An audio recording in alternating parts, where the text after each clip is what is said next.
வணக்கம். தமிழ்நாட்டு அரசியல்ல இப்போ ஒரு விஷயம் ரொம்பவே பரபரப்பா பேசப்பட்டு வருது. அதுதான் ஒவ்வொரு இல்லத்தரசிக்கும் 8000 மதிப்புள்ள கூப்பன் கொடுக்க போறதா சொல்லப்படுற ஒரு திட்டம். சரி, அப்படின்னா என்ன அந்த திட்டம்? இதோட பின்னணி என்ன? வாங்க இத பத்தி கொஞ்சம் விரிவா பார்க்கலாம். ஆமாங்க, நீங்க கேட்டது சரிதான். ஒவ்வொரு குடும்பத் தலைவிக்கும் 8000 ரூபாய் மதிப்புள்ள கூப்பன். இதுதான் இந்த திட்டத்தோட மையப்புள்ளினே சொல்லலாம். ஆனா இது எப்படி வேலை செய்யும்? இதோட உண்மையான நோக்கம் என்னவா இருக்கும்?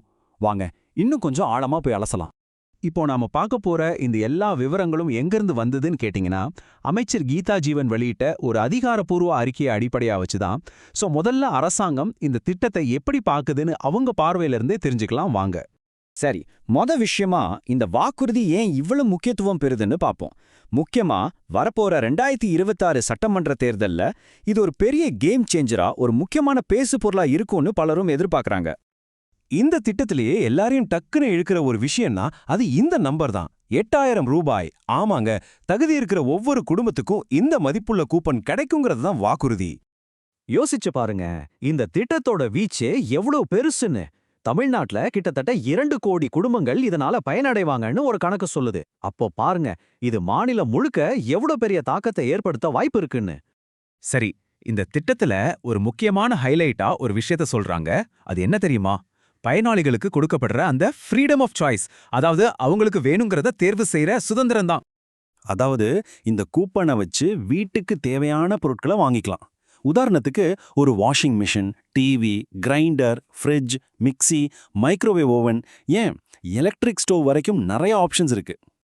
இதுல ஒரு முக்கியமான விஷயத்த நம்ம கவனிக்கணும். முன்னெல்லாம் பாத்தீங்கன்னா அரசாங்கமே ஒரு பொருளை செலக்ட் பண்ணி எல்லாருக்கும் அதையே கொடுப்பாங்க. ஆனா இந்த புது திட்டத்துல அப்படி இல்ல. இல்லத்தரசிகளே தங்களுக்கு எந்த பிராண்ட் வேணும், என்ன மாடல் வேணும்னு அவங்களே முடிவு பண்ணி வாங்கிக்கலாம். இது ஒரு பெரிய வித்தியாசம் தானே. இது மட்டுமில்ல, இதுல இன்னொரு சூப்பரான விஷயம் இருக்கு. அதுதான் எக்ஸ்சேஞ்ச் வசதி. அதாவது உங்க வீட்ல இருக்கிற பழைய ரிப்பேரான பொருட்களை கொடுத்துட்டு இந்த கூப்பனை பயன்படுத்தி புத்தம் புதுசா ஒன்னு வாங்கிக்கலாம். இந்த எக்ஸ்சேஞ்ச் வசதி பத்தி அந்த அறிக்கையில ரொம்ப உணர்ச்சி பூர்வமா ஒரு விஷயம் சொல்லப்பட்டிருக்கு. பழைய பொருட்களை மாத்த ஒரு வழி கிடைக்காதான்னு ஏங்குற பல பெண்களுக்கு இது வெறும் வரம் மட்டும் இல்ல, இது ஒரு வர்க்க போராட்டத்துக்கு கிடைச்ச வெற்றி அப்படின்னு. இந்த வார்த்தைகள்ல எவ்வளவு பெரிய அர்த்தம் இருக்கு பாருங்க. சரி, ஒரு தனிப்பட்ட நபருக்கு கிடைக்கிற பயனை தாண்டி இந்த திட்டம் தமிழ்நாட்டோட ஒட்டுமொத்த எக்கானமிக்கு எப்படி உதவ போகுது? வாங்க அதையும் கொஞ்சம் பார்ப்போம். இத ஒரு செயின் ரியாக்ஷன் மாதிரி யோசிச்சு பாருங்க. முதல்ல அந்த 2 கோடி குடும்பங்களும் பக்கத்துல இருக்கிற கடைகள்ல இந்த கூப்பனை வச்சு பொருள் வாங்குவாங்க. இதனால சின்ன சின்ன கடைகளோட வியாபாரம் பயங்கரமா அதிகமாகும், மார்க்கெட்ல பணப்புழக்கம் அதிகரிக்கும், பொருளாதாரம் சுறுசுறுப்பாகும். கடைசியா இந்த பொருட்களை ரிப்பேர் பண்றவங்களுக்கும் தொடர்ந்து வேலை கிடைக்கும். பாத்தீங்களா எப்படி ஒன்னோட ஒன்னு கனெக்ட் ஆகுதுன்னு? அதனால தான் அந்த அறிக்கையில இந்த திட்டத்தை ஒரு ஸ்மார்ட் எக்கனாமிக் ஃபேக்டர்னு சொல்றாங்க. அதாவது இது வெறும் மக்களுக்கு உதவி பண்ற திட்டம் மட்டும் கிடையாது. இது மக்களோட தேவையையும் உள்ளூர் வியாபாரத்தையும் ஒன்னா இணைச்சு பொருளாதாரத்தையும் ஒரே நேரத்துல தூண்டிவிடுற ஒரு ஸ்மார்ட்டான பாலிசின்னு சொல்லப்படுது.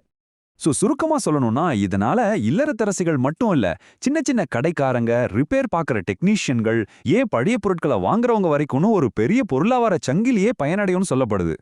சரி, இதெல்லாம் நலத்திட்டம், பொருளாதாரம்னு பார்த்தோம். ஆனா இதுக்குள்ள இருக்கிற அரசியல் கணக்கு என்ன? அந்த மூல அறிக்கையில இதை எப்படி சொல்றாங்கன்னு எந்த பக்கமும் சாயாம அப்படியே பார்க்கலாம். முதலாவதா, இந்த திட்டத்தை ஒரு முன்னோடியான திராவிட மாடல் முயற்சின்னு பொசிஷன் பண்றாங்க.